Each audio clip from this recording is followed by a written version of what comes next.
On Yeah. the issue of mental health, I just want to know, maybe the people who go very much to the extreme, like the Mm, jihadis, members of mm. ISIS, what's happening in their heads? Why do they take that extreme?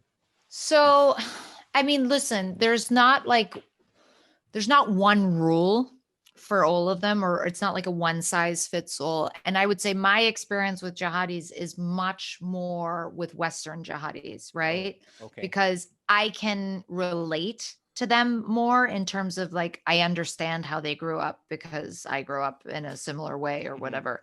So I have more of an insight into You their mean like people who mentality. live in like Europe and America, then move to like Syria? Yes. Okay. Yeah, exactly. Like people like exactly like kids who joined ISIS from the United States or the UK. Like Wow. why how does that Wait, happen? Why does Okay. it happen? that actually happens?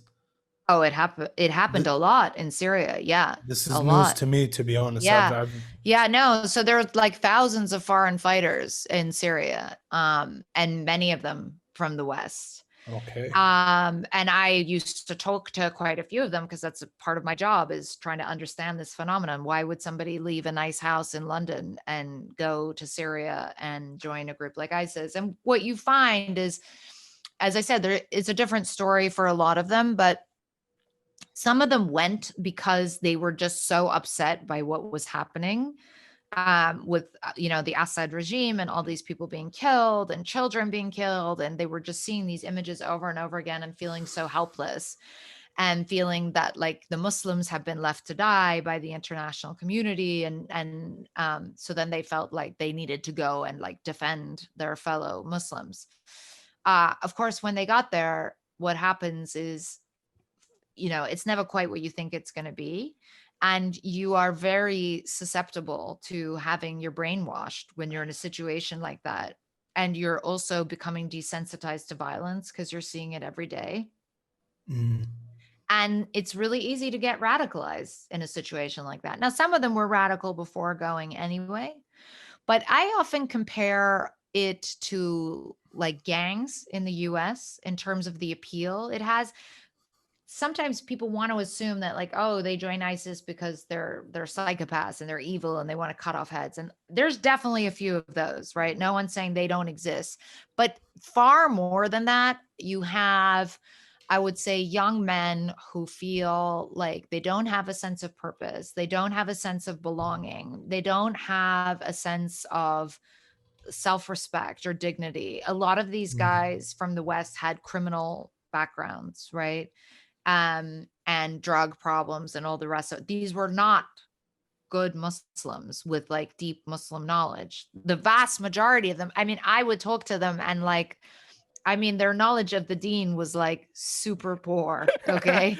Yeah. Yeah. Uh-huh. Really super poor. Hmm. So it wasn't about that. It's about looking for something that empowers them and gives them respect and gives them a sense of belonging and being part of this brotherhood, and all of this set to the heady sounds of nasheed, and like that can be pretty intoxicating stuff if you're living a pretty boring suburban life. I mean, yeah, that was very well put. Like, Yeah. yeah, that's pretty much it. Hmm. But Well, the thing is, like, it still doesn't make sense to me because, like, I don't know what's fun about killing is there's nothing really fun. Have they been so like detached from love to the point where they don't know what's going on, or what is like Yeah, I think the problem you? is it's a slippery slope, right? So you once you killed one person, then you've killed two, and then hmm, you kind of can't really go back, you know? yeah.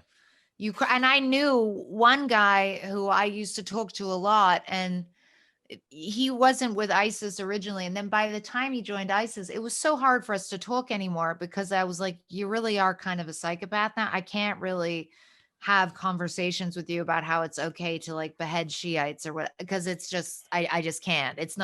It's no longer productive, this conversation either. Yep. I don't feel like we're helping mankind by understanding each other better. I feel like honestly, you're at a level of cuckoo where it's like Yeah, nothing you're can be human done without for you. humanity, basically. Yeah, and he ended up dying. So, I see. I mean, I don't know what Yeah, else sucks. anyone else was expecting, to be honest. Yeah. Like, Well, you most went of down- them did going? die. Most of them did die. Is ISIS still going right now? I mean, no, they're pretty much defeated, but Okay. like the seeds are always there. And